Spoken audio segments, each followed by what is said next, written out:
स्वागत है आपके अपने चैनल इंजीनियर्स की कक्षा में। और आज के लेक्चर में हम रैंक को निकालने का एक और मेथड पढ़ने वाले हैं। प्रीवियस लेक्चर में मैंने आपको रैंक निकालने का एक मेथड बताया था। इस लेक्चर में हम रैंक की एक और प्रॉपर्टी कह लीजिए प्रॉपर्टी और पढ़ेंगे, जिससे आपको गेट के एग्जाम में आसानी होगी। और इससे आपको अगर क्वेश्चन डायरेक्ट दिया गया होगा उस प्रॉपर्टी बेस पे, तो आप उसका डायरेक्ट आंसर आप फाइंड कर पाएंगे। तो स्टार्ट करते हैं। तो इसमें सबसे पहले हमारा जो टॉपिक है हमारा क्या है कि rank of matrix bye triangular form.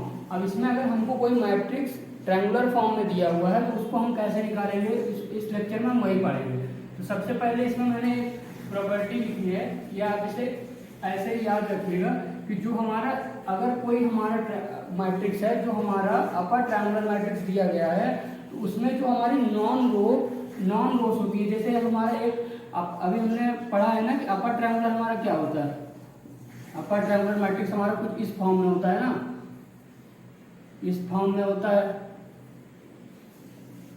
जैसे ये हमारा एक अपर ट्रायंगुलर मैट्रिक्स है।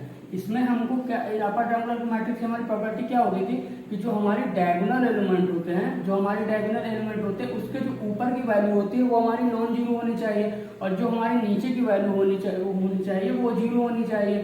तो इसमें ऐसी अगर मैट्रिक्स कोई दी है, जो अगर गेट के एग्जाम में कोई क्वेश्चन आता है कि अगर अपर ट्रायंगुलर मैट्रिक्स हमको डायरेक्ट दिया हुआ है और उसमें हमको पूछ रहे हैं कि रैंक बताओ, तो जो उसमें नॉन जीरो पार्ट है वही हमारे रैंक हो जाएगी। तो एक मैं एग्जांपल के थ्रू आपको समझाऊंगा कि कैसे।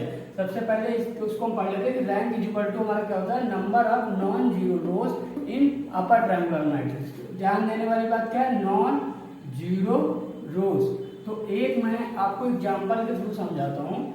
अब जैसे एक हमको मैट्रिक्स दी हुई है, अब सबसे पहले हमको अगर इसका रैंक निकालना है तो हम इसे मिनिमाइज करेंगे, ठीक है। तो हम इसको मिनिमाइज करते हैं। तो अब इसमें हम क्या देखते हैं, इसको मिनिमाइज कैसे करेंगे। इसमें हम सबसे पहले करेंगे कि हम अपनी जो हमारी जो R1 मैट्रिक्स है उसमें अगर हम 2 का मल्टीप्लाई करके R2 में सब्ट्रैक्ट कर दें तो देखते हैं क्या होता है। सबसे पहले क्या करेंगे, R2 में 2 R1 माइनस R2 कर देंगे, ठीक है। तो सबसे पहले अब ये करके देखते हैं तो इसमें हमारी मैट्रिक्स क्या आएगी ये देखते हैं। तो सबसे पहले हमने क्या किया, 2 का मल्टीप्लाई करके, तो पहले R1 में तो कोई चेंज कर नहीं रहे तो उसको एज इट इज लिख देंगे। अब R2 में चेंज कर रहे हैं तो R2 की वैल्यू क्या करेंगे, अब यहाँ पे 2 का मल्टीप्लाई कर रहे हैं तो यहाँ पे 0 आ जाएगा। अब यहाँ पे 4 हो जाएगा तो 4 माइनस 3 करेंगे तो क्या आएगा, 1 आ जाएगा। आप इसको चेंज करके भी लिख सकते हैं, जैसे मैंने 2R1 माइनस R2 किया, या आप ऐसे भी लिख सकते हैं कि R2 माइनस 2R1। आप ऐसे करके सॉल्व कर लीजिएगा। तो इसमें बस थोड़ा साइन का डिफरेंस आएगा। जैसे अब इसमें हमने 2 का मल्टीप्लाई किया तो यहाँ आएगा 4 और यहाँ पे 3, तो 3 माइनस 4 तो क्या आएगा, -1 आया। अब यहाँ पे क्या करेंगे, 2 का मल्टीप्लाई 6 हो जाएगा, 5 माइनस 6 -1। अब यहाँ पे 2 का मल्टीप्लाई 4, अब 1 में 4 गए, क्या आएगा, -3 आएगा। अब R3 में तो कोई चेंज है नहीं हमारा, तो R3 हम एज इट इज लिख देंगे। तो अभी हमारा क्या है, अपर ट्रायंगुलर मैट्रिक्स बना, यह हमारा मैट्रिक्स मिनिमाइज हुआ, अभी नहीं हुआ। तो अभी इसको हम एक स्टेप और करके देखते हैं कि क्या होता है। तो अब इसमें हम क्या करेंगे, अब इसमें हम करते हैं कि अब इसमें हम R2 को एक काम करते हैं, R3 में सब्ट्रैक्ट करते हैं कि देखते हैं क्या आता है।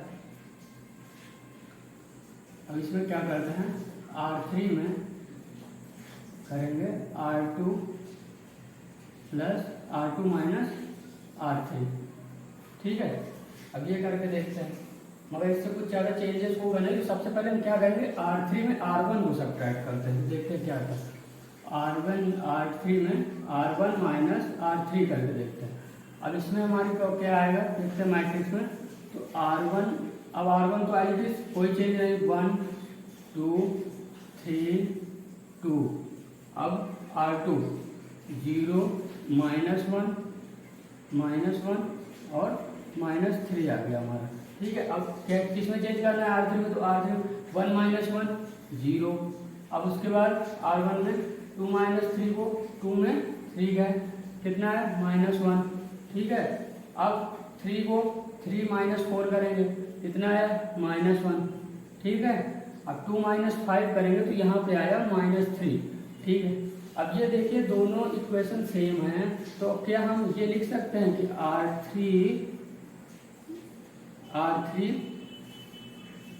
R3 में R2 को माइनस करने पे क्या आएगा? अब R3 में R2 को माइनस करने पे आएगा 1 2 3 2, और उसके बाद अब ये R2 की हमारी आइडेंटिटी होगी 0 -1 -1 एंड -3। अब ये हमारा पूरा 0 हो जाएगा, 0 0 0। तो अब इसमें क्या ध्यान देने वाली बात है, अब ये हमारा जो अब ये हमारे डायगोनल एलिमेंट हो गए, ठीक है। अब डायगोनल एलिमेंट के जो नीचे वाले एलिमेंट है ये हमारे 0 है, और उसके ऊपर वाले जो हमारे नॉन जीरो वैल्यू है वो हमारी क्या है, वो हमारी जो 0 नहीं है। तो अब इसमें हम अब ये क्वेश्चन उठता है कि इसमें रैंक कैसे हम निकालेंगे। अगर ऐसा कोई मैट्रिक्स दिया गया था, अब ये तो 4x3 का मैट्रिक्स था, अगर 3x3 का ये 2x2 का मैट्रिक्स आता है तो इसमें सबसे पहले हम कैसे, जो हमारा नॉन जीरो पार्ट है वही हमारा रैंक होगा। तो इसमें हमारा नॉन जीरो पार्ट क्या है, सिर्फ ये हमारे नॉन जीरो पार्ट है, तो इसकी हमारी रैंक कितनी हो जाएगी, इसकी हमारी रैंक हो जाएगी 2। अब ये क्वेश्चन को मैंने आपको एग्जाम्पल से इसलिए समझाया कि जैसे कोई क्वेश्चन दिया है, अब इसको हम मिनिमाइज करने की कोशिश कर रहे हैं, तो अब यहाँ पर आ गए तो अब पता चला एक स्टेप हम और मिनिमाइज करने की कोशिश करने में अपना टाइम वेस्ट कर रहे हैं। अगर हमको मैट्रिक्स को मिनिमाइज करते समय अगर बीच में ही अपर ट्रायंगुलर मैट्रिक्स मिल रहा है, अगर अपर ट्रायंगुलर मैट्रिक्स मिल रहा है तो हम डायरेक्टली रैंक उसकी डिसाइड कर देंगे कि रैंक हमारी क्या है, क्योंकि जो हमारा नॉन जीरो पार्ट होगा वही हमारी रैंक होगी। आई होप आज का लेक्चर आपको अच्छा लगा होगा। इससे अपर ट्रायंगुलर मैट्रिक्स से रैंक निकालने के लिए डायरेक्ट गेट में क्वेश्चन पूछे जाते हैं। Thank you so much.